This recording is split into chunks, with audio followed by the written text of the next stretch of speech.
സിംഹാസന യോഗം ഇത് ഒരു അധികാര സ്ഥാനമാണ്. കാലം മാറിയാലും ഇന്നും പലരും മന്ത്രിയായും പ്രധാനമന്ത്രി അങ്ങനെ പല രീതിയിലും അവരുടെ രാജയോഗങ്ങളിൽ നിൽക്കുന്നതായി നമുക്ക് കാണുന്നുണ്ട്.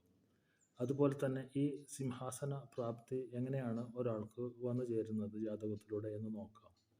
ഒരു ജാതകൻ ജനിക്കുമ്പോൾ ആ ജാതകൻ്റെ ലഗ്നത്തിൽ നിന്നും 2, 4, 6, 8, 12 ഈ ഭാവങ്ങളിൽ എല്ലാ ഗ്രഹങ്ങളും നിന്നാൽ ഈ യോഗം ഭവിക്കുന്നു. ഈ സിംഹാസന യോഗമെന്ന യോഗം പലർക്കും ഉള്ളത് കൊണ്ട് തന്നെയാണ് ഇവിടെ പലരും മന്ത്രിയായും മറ്റും നിലകൊള്ളുന്നത്. നിങ്ങളുടെ ജാതകത്തിൽ ഇത്തരം ഗ്രഹസ്ഥിതി ഉണ്ടോ എന്ന് താരതമ്യം ചെയ്ത് നോക്കുക. എല്ലാ വിവരത്തിലും കമൻറ്റുകളൊക്കെ എഴുതി അറിയിക്കുക.